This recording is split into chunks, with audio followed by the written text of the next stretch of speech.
بسم اللہ الرحمن الرحیم۔ السلام علیکم۔ آج 7 اکتوبر بروز جمعرات ہم بات کریں گے 4 اہم کیسز کے حوالے سے۔ زرداری خاندان کو بڑا صدمہ پہنچا ہے اور سینئر رہنما کا قتل ہوا ہے۔ یہ پاکستان پیپلز پارٹی کے سینئر رہنما تھے، اس کی تفصیلات میں آپ کے ساتھ شیئر کروں گا۔ آصف زرداری کے خلاف آصف زرداری کی درخواست ضمانت پر اسلام آباد ہائی کورٹ میں سماعت ہوئی، وہ میں آپ کے ساتھ شیئر کروں گا۔ نوری آباد پاور پلانٹ کیس پر اہم سماعت ہوئی ہے احتساب عدالت اسلام آباد میں، وہ میں آپ کے ساتھ اس کی تفصیلات شیئر کروں گا۔ پاکستان میں اور سندھ ہائی کورٹ نے جو درخواست دائر کی تھی اور اس میں یہ کہا تھا، ایم کیو ایم کی طرف سے یہ درخواست سندھ ہائی کورٹ میں دائر کی گئی تھی اور یہ کہا گیا تھا کہ جو افسران ہیں جو پلی بارگین کے ذریعے جو سزا یافتہ ہیں، پلی بارگین کے ذریعے انہوں نے اپنے کیسز ختم کروائے ہیں، وہ نہ صرف عہدوں پر بیٹھے ہیں بلکہ ان کو ترقی بھی دی جا رہی ہے اور ان کو بینیفٹ بھی دیے جا رہے ہیں۔ جب یہ بات آئی تو سندھ ہائی کورٹ نے فیصلہ دیا تھا۔ آج وہ زرداری مافیا کے خاص افسران، ان کے خلاف کارروائی شروع ہو گئی ہے، وہ تفصیلات بھی میں آپ کے ساتھ شیئر کروں گا۔ اور پاکستان پیپلز پارٹی کے سینئر رہنما نیب کے ریڈار پر آ گئے اور ان کے خلاف انکوائری شروع ہو گئی، اس کی تفصیلات بھی میں آپ کے ساتھ شیئر کروں گا۔ پہلے نوری آباد پاور پلانٹ کیس کی بات کر لیتے ہیں۔ آج فرد جرم عائد ہونی تھی ملزمان پر اور احتساب عدالت میں وزیر اعلیٰ مراد علی شاہ کے خلاف ریفرنس پر سماعت ہوئی۔ سماعت کے دوران جج صاحب نے سوال کیا کہ آج تو فرد جرم عائد ہونی تھی، اس کا کیا کیا جائے؟ وکیل نے عدالت کو بتایا کہ شریک ملزم سلطان فاروق کورونا کا شکار ہیں، جس کی وجہ سے پیش نہیں ہوئے۔ وہ 70 سال کا بزرگ ہے، اس لیے جہاز میں بھی نہیں بیٹھنے دیا گیا۔ ملزم کے وکیل کا مزید کہنا تھا کہ نیا نیب آرڈیننس پھر بھی آ گیا ہے، اس کا بھی جائزہ لینا ہے۔ احتساب عدالت نے ملزم سلطان فاروق کی حاضری سے استثناء کی درخواست منظور کرتے ہوئے سماعت 1 نومبر تک ملتوی کی ہے۔ 1 نومبر کو مراد علی شاہ اور باقی ملزمان کے خلاف نوری آباد پاور پلانٹ ریفرنس پر فرد جرم عائد ہوگی۔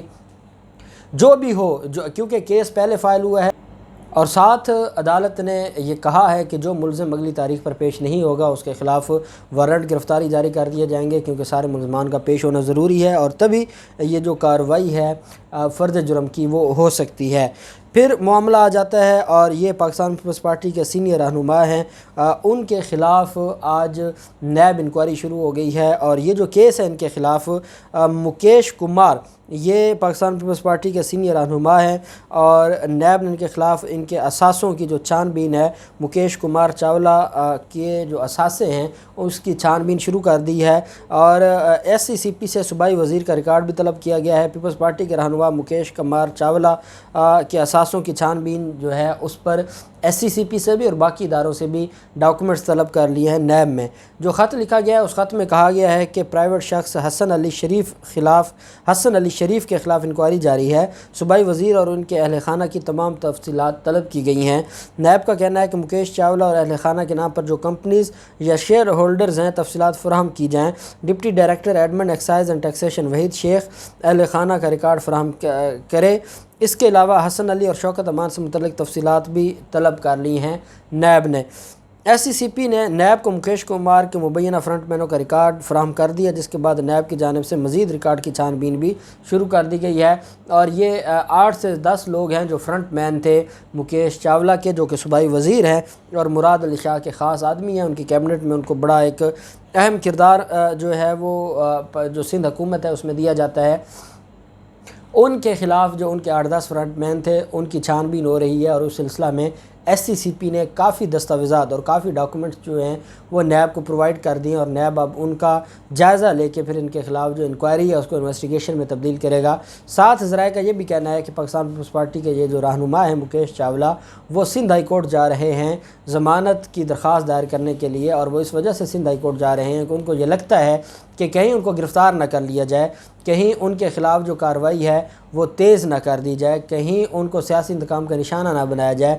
اس وجہ سے وہ سندھ ہائی کورٹ میں درخواست ضمانت کا بھی اپنے وکلاء کے ساتھ اس پر مشاورت کر رہے ہیں اور دیکھتے ہیں کہ آیا وہ ریلیف لینے جاتے ہیں نہیں جاتے، کیا ہوتا ہے۔ نیو یارک میں جو پراپرٹی کا کیس تھا اور نیو یارک اپارٹمنٹ کیس تھا آصف زرداری اور ان کے خاندان کے خلاف، اور اس میں جو ان کی درخواست ضمانت تھی وہ دائر کی تھی آصف زرداری نے۔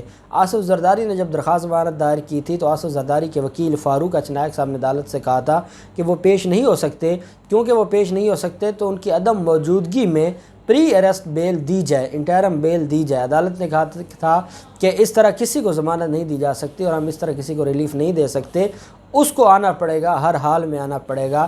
پھر اگلے دن آصف زرداری پیش ہوئے، پھر ایمبولینس کے ذریعے آصف زرداری کو لے کے جایا گیا عدالت میں، اور آصف زرداری اس وقت آصف زرداری کے خلاف 7 ریفرنسز ہیں، اور آصف زرداری کے جن ریفرنسز میں فرد جرم عائد ہو چکی ہے، بڑی کوشش کی فاروق ایچ نائک صاحب نے کہ ان کو رکوایا جائے، ان کو ڈیلنگ ٹیکٹس استعمال کیے جائیں، ایک درخواست دائر کر دی کہ ہمارے کیسز کو اسلام آباد سے کراچی ٹرانسفر کیا جائے۔ وہ درخواستیں سپریم کورٹ آف پاکستان میں پینڈنگ ہے، لیکن جو ان کے خلاف جن کیسز میں ٹرائل چل پڑا ہے، ہر تاریخ پر جو گواہان ہیں ان کے بیانات قلم بند ہو رہے ہیں اور جرا بھی ہو رہی ہے، اور احتساب عدالتیں جو ہیں اسلام آباد کی وہ بڑی تیزی کے ساتھ ان سارے معاملات کو دیکھ رہی ہیں۔ لیکن نیو یارک اپارٹمنٹ کیس میں جب آصف زرداری اگلے دن پیش ہوئے تھے تو ان کو عبوری ضمانت دے دی گئی تھی۔ عدالت میں آج جب کیس کی سماعت ہوئی اور جو ڈویژن بینچ تھا، چیف جسٹس اطہر من اللہ صاحب نے اور جسٹس عامر فاروق صاحب، 2 رکنی بینچ تھا جو اس کیس کو دیکھ رہا تھا، فاروق ایچ نائک صاحب پیش ہوئے اور فاروق ایچ نائک صاحب نے آصف زرداری کی ضمانت میں 8 نومبر کی توثیق کے لیے ریکویسٹ کی اور حاضری سے استثناء کی درخواست دائر کی، اور عدالت سے کہا کہ آصف زرداری بیمار ہیں، انتہائی بیمار ہیں، وہ پیش نہیں ہو سکتے، اور ان کی جو میڈیکل ہے وہ عدالت میں لگایا گیا۔ آصف زرداری جو اپنے آپ کو جو بڑا سیاستدان سمجھتا تھا اور جو یہ کہتا تھا کہ میں جیلوں سے نہیں ڈرتا، اور جو یہ کہتا تھا کہ یہ جیلیں ہمارے لیے بنائی گئی ہیں، وہ آصف زرداری اب تک جتنے کیسز میں ضمانت حاصل کی ہے وہ ساری کی ساری میڈیکل گراؤنڈز پر ضمانت حاصل کی ہے۔ آصف زرداری جب اس کے خلاف جب وہ جیل میں تھے تو تب وہ بیمار ہو گئے تھے، اور بیمار ہونے کے بعد جب ان کی تاریخ سماعت کے لیے جو تاریخ مقرر ہوتی ہے اور ضمانت میں جب پیش ہونا ہوتا ہے تو ٹھیک اس سے 2 سے 3 دن پہلے وہ بیمار ہو جاتے ہیں، پرائیویٹ ہاسپٹل میں ایڈمٹ ہو جاتے ہیں، میڈیا پر خبر آ جاتی ہے کہ آصف زرداری کو دوبارہ تکلیف ہوئی ہے، وہ ایڈمٹ ہو گئے ہیں، ڈاکٹرز نے آرام کا مشورہ دیا ہے، جیسے شہباز شریف کو آرام کا مشورہ دیا ہوا ہے ویسے ہی آصف زرداری بھی جو آرام کرتے ہیں، اور یہ صرف خوف ہے۔ یہ وہ لوگ ہیں جو احتساب کے عمل کو سمجھتے تھے کہ یہ ایک مذاق ہے، جو اس کو سیریس نہیں لیتے تھے، جو یہ کہتے تھے کہ ہم نے بڑے بڑے لوگوں کو دیکھا ہے، ہم نے جیلیں بھی بھگتی ہیں، ہم نے بہت کچھ کیا ہے۔ آج وہی لوگ میڈیکل گراؤنڈ کا سہارا لے رہے ہیں اور ان کے پاس بات کرنے کو نہیں ہے، اور یہی حال آصف زرداری کا ہے۔ چیف جسٹس اسلام آباد ہائی کورٹ نے استفسار کیا، نیب آرڈیننس آنے کے بعد اب کیسز کی سماعت کا طریقہ کار کیا ہوگا؟ کیا آرڈیننس آنے کے بعد نیب گرفتاری کا طریقہ کار وضع کرے گا؟ جس پر فاروق ایچ نائک صاحب نے کہا گرفتاری سے متعلق سابقہ طریقہ کار موجود ہے، جس پر جسٹس عامر فاروق صاحب نے کہا کہ پارلیمنٹ کے پاس تو پارلیمنٹ اختیار ہے۔ فاروق ایچ نائک کا مزید کہنا تھا کہ جی پارلیمنٹ کے پاس توہین پارلیمنٹ کا کوئی اختیار نہیں ہے، اور یہی وجہ ہے کہ سپریم کورٹ آف پاکستان کا جو اس معاملے کو دیکھ سکتی ہے، اور ہم یہ معاملہ جو نیب آرڈیننس کا ہے یا جو باقی آرڈیننس جاری کیے جا رہے ہیں، ہم ان معاملات کو سپریم کورٹ لے جا سکتے ہیں۔ جسٹس عمر فاروق صاحب نے کہا کہ برطانیہ میں تو پارلیمنٹ کے پاس توہین پارلیمنٹ کا اختیار ہے، جبکہ چیف جسٹس نے ریمارکس دیے کہ پارلیمنٹ کے پاس قانون سازی کا سب سے بڑا اختیار ہے۔ عدالت نے کہا کہ یہ معاملات اب پارلیمنٹ دیکھے گی کہ نیب آرڈیننس ٹھیک ہے یا نہیں ہے، یا آپ اس معاملے کو سپریم کورٹ لے کر جانا چاہتے ہیں تو وہ آپ کی مرضی ہے۔ بہرحال جو آصف زرداری کے خلاف نیو یارک اپارٹمنٹ کیس تھی، اس درخواست ضمانت 8 نومبر تک توسیع کر دی آصف زرداری کی، اور آصف زرداری کی جو درخواست تھی اس کو بھی منظور کیا، استثناء کی۔ پھر جو نیب سے سزا یافتہ ملزمان ہیں، ایم کیو ایم نے ایک درخواست دائر کی تھی سندھ ہائی کورٹ میں۔ ایم کیو ایم کا یہ کہنا تھا کہ جو جتنے بھی افسران ہیں اس میں زیادہ پولیس افسران تھے، پھر بیوروکریٹس بھی تھے سندھ میں، سندھ حکومت جن کی پشت پناہی کر رہی تھی، اور جو زرداری مافیا اور زرداری گینگ کے خاص لوگ تھے، انہوں نے پلی بارگین کے ذریعے اپنے کیسز کو وائنڈ اپ کروایا تھا۔ ایم کیو ایم کا یہ کہنا تھا سندھ ہائی کورٹ میں کہ جب کوئی پلی بارگین کر لیتا ہے تو اس کا مطلب یہ ہوا وہ سزا یافتہ ہو گیا، اس نے اقبال جرم کیا، جو اس کے خلاف ایلیگیشن تھا اس نے وہ پیسے ادا کر دیے۔ سزا یافتہ نااہل ہو جاتا ہے نوکری کرنے کے لیے، سرکاری نوکری کرنے کے لیے۔ یہ پولیس افسران نہ صرف عہدوں پر بحال ہیں بلکہ ان کو ترقیاں بھی دی جا رہی ہیں۔ اس پر سندھ ہائی کورٹ نے ایکشن لیا تھا۔ یہ جو سندھ ہائی کورٹ کے ایکشن کے بعد جو اتھارٹی ہے بورڈ آف ریونیو ہے اس نے مختلف جو افسران تھے ان کو عہدوں سے فارغ کرنے کا نوٹیفیکیشن جاری کر دیا ہے۔ سزا یافتہ یا ضمانت پر رہا افسران مختار کار، رجسٹرار اور دیگر پوسٹوں پر تعینات تھے۔ مختار کار بھی اس میں شامل تھے جو سزا یافتہ تھے، رجسٹرار بھی، ریونیو کے رجسٹرار بھی اس میں شامل تھے، اور یہ سارے کے سارے لوگ ان ساری عہدوں پر بیٹھے تھے۔ عہدوں سے فارغ ملازمین کو بورڈ آف ریونیو میں رپورٹ کرنے کی ہدایت کی گئی۔ ان ملازمین کی تعداد 15 ہے، جس میں گریڈ 9 سے گریڈ 16 تک کے ملازمین شامل ہیں۔ 4 افسران کا تعلق کراچی سے اور باقی اندرون سندھ سے ہیں۔ 3 افسران اس وقت زیر حراست ہیں اور ان کے خلاف کیس چل رہا ہے، لیکن وہ آج تک عہدوں پر بحال تھے۔ پھر معاملہ آ جاتا ہے پیپلز پارٹی کے اہم لیڈر اور اہم جو شخصیت ہیں جن کا قتل ہوا ہے، اور یہ پاکستان پیپلز پارٹی اور بلاول زرداری نے اس کے اوپر آج پریس کانفرنس بھی کیا، اور بلاول زرداری نے کہا ہے کہ ہمارے ساتھ زیادتی ہو رہی ہے اور ہمارے لوگوں کو نشانہ بنایا جا رہا ہے۔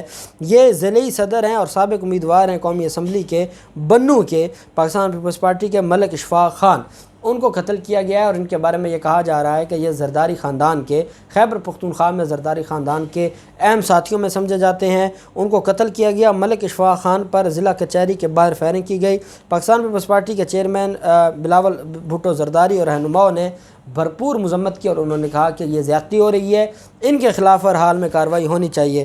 تھانہ پولیس کو درج رپورٹ میں مقتول کے بیٹے نے، جو کہ ایم پی اے ہے، محمد اکبر ولد محمد اشفاق، اس نے یہ کہا ہے کہ وہ ضلع کچہری کے باہر یونیورسٹی پلازا کے سامنے اپنے والد کے ہمراہ موجود تھا کہ مبینہ ملزمان تحسین اور بلال پسران جو سرفراز نے فائرنگ کر دی، جس سے اس کے والد ملک اشفاق خان موقع پر جاں بحق ہو گئے۔ وجہ دعوت قتل مقاتلے کی دشمنی بتائی گئی۔ پولیس نے مقدمہ درج کر کے تفتیش شروع کر دی۔ بلاول زرداری نے مطالبہ کیا ہے کہ 24 گھنٹوں کے اندر اندر ملزمان کو گرفتار کیا جائے، نہیں تو ہم اپنا اگلا لاہ عمل بتائیں گے اور وہ احتجاج ہو سکتا ہے۔ ہمارے اہم رہنما کو دن دہاڑے قتل کیا گیا، اور جو کہ خیبر پختونخوا کے سیکیورٹی ادارے ہیں وہ تماشا دیکھتے رہے، جس کی ہم مذمت کرتے ہیں۔ 24 گھنٹوں میں انہوں نے دھمکی دی ہے خیبر پختونخوا حکومت کو کہ اگر ہمارے ملزمان کو گرفتار نہ کیا گیا تو ہم اگلے لاہ عمل کا اعلان کریں گے۔ اب دیکھتے ہیں سارے معاملات میں کیا ڈیولپمنٹ ہوتی ہے۔ جو بھی ڈیولپمنٹ ہوگی آپ کے ساتھ شیئر کرتے رہیں گے۔ اللہ پاک پاکستان کا حامی و ناصر ہو۔ بہت شکریہ۔ اللہ حافظ۔ پاکستان زندہ باد۔